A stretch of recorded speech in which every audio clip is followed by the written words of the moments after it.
Hey folks, John here, Old Hickory Forge, welcome back. So what's going on today, I got a piece of 1.25" steel cable cut off at 5 inches. I'm going to try to make some cable Damascus. I've only actually done this one other time back when I first started out smithing, but I used some really thin cable, and by the time I got it forge welded solid and reduced down, there just wasn't enough material to really make anything. Hopefully that won't be a problem here. So I've got the ends welded up. The idea is I'm going to heat this thing up, flux it really generally. First of all, I've had it soak it in gasoline overnight to hopefully dissolve as much of the crap off of it as I can, because when you get your hands on this cable, it's often really, really dirty. But we're going to heat it up, flux it really gently, try to gently forge weld the ends together, take it to the vise, twist it tighter to squeeze out all the gaps, and then hopefully forge it out into a billet. The reason I'm doing this, if you don't know what's going on in the southeastern United States right now, Hurricane Florence is hitting our coast, and it's expected to be pretty bad. And whenever this knife is finished, it's going to be sold on the Etsy store, and 75% of the profits are going to be donated to basically the Hurricane Florence relief funding efforts. I don't know if I'm going to donate to the Red Cross or whichever relief organization I can find, but that's what's going on. If you want to check it out, stick around. In case you didn't know, this is what happens when you put a piece of dirty steel cable in your forge. Just taking a dull heat on this thing. I'm going to brush it as clean as I can.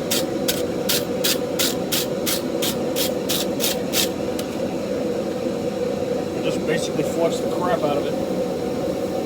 Looking pretty good, so I'm just going to very, very gently try to get this end to stick together. Same thing again, just trying to get that end welded up.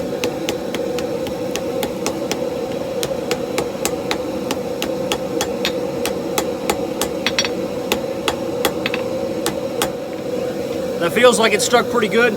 Now I'm just going to do the same thing on this end. So, next thing, take a welding heat on the whole cable, stick it in the vise.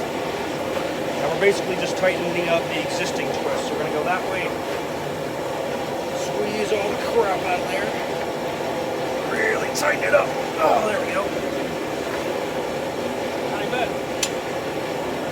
Now we should be able to forge weld it into a solid billet if all goes well. So, whenever you go in for your weld, you want to be sure to work both sides. If you just work one and spread it out flat, you could get cold shuts and incomplete welds around your edges. First couple of welding heats, I'm just going to try to square it up. Moving right along, this thing's feeling pretty good. It's behaving as one piece of steel. So all that's left now is to take as many welding heats as it takes to forge this thing out into a flat billet of steel that we can use for a knife. And of course you want to do this with welding heats to avoid making any cold shuts or stressing the existing welds too much. Nothing to it really. So here's what we got after forging this thing out flat. I've got it about 1/4 inch thick, about 8 inches long. I thought about just playing it safe and going the stock removal route, but that's just not how I do things. And I feel like I can make a bigger knife if I forge it out. So I'm going to do a reverse tip cut, forging a handle, and basically just forge out a blade from here. So stick around. All I'm doing here is nipping off 1/4 to make forging out the tip easier. Loss of material is pretty negligible, so I'm not worried about it.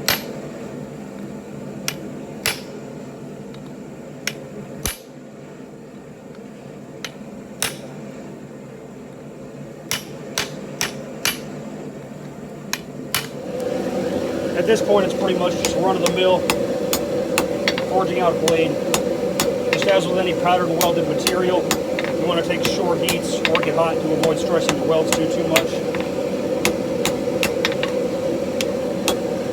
Use the trusty bottom fuller, start shaping out the handle.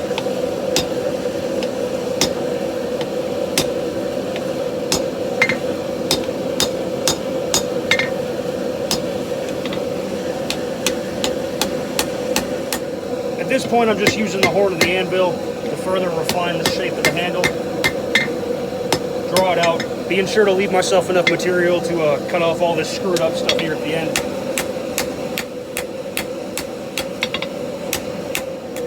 Now let's just bevel this bad boy.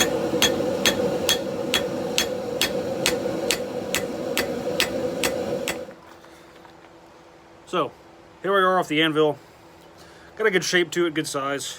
A little large for a bushcraft knife, a little small for a camp knife.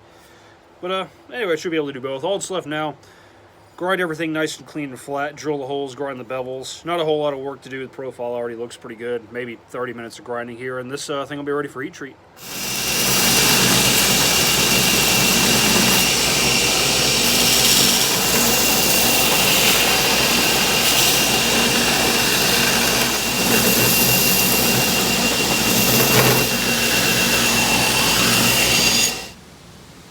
So here we are after the rough grind. I got the flats ground up to 220, so hopefully I won't have to do too much to them after the heat treat. Got the spine down to about 3/16. Bevels are roughed in. They'll come up a little higher when it's done. Edge will be a good bit thinner before it's sharpened, but I got the pinholes drilled. We're gonna have 2 1/4-inch pins in the lanyard hole. So all that's left to do now is heat this thing up, stamp my mark. I've already normalized it, so no need to worry about that, and we'll get this thing quenched and tempered. As you can see, we got good, clean, solid steel, no cold shuts, no inclusions anywhere. So I'd say the cable Damascus was a success, assuming it makes it to the heat treat. Quench, fingers crossed.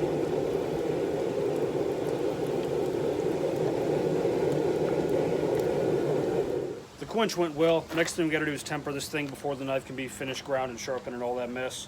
The reason for that is when a knife comes out of the quench, it's very hard, very brittle, and not really suitable to be used.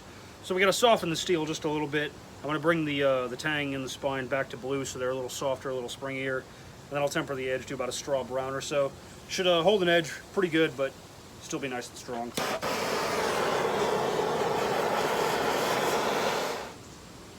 there we go.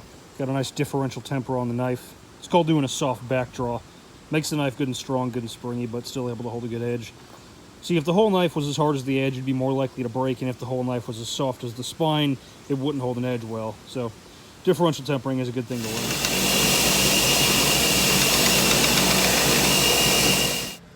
All right, whole knife's been ground up to 600 grit.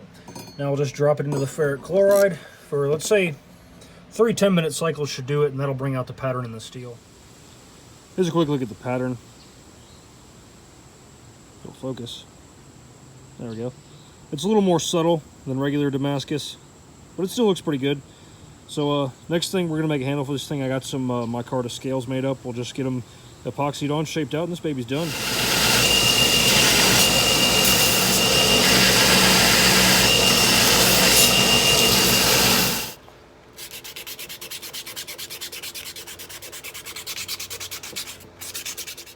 So, here's what we started with.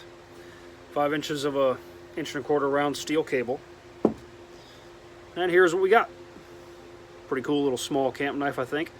For my first go at cable Damascus, I'm pretty happy with it. My first real go anyway. But the pattern came out really nice. It's more subtle than regular Damascus, but it still looks pretty cool.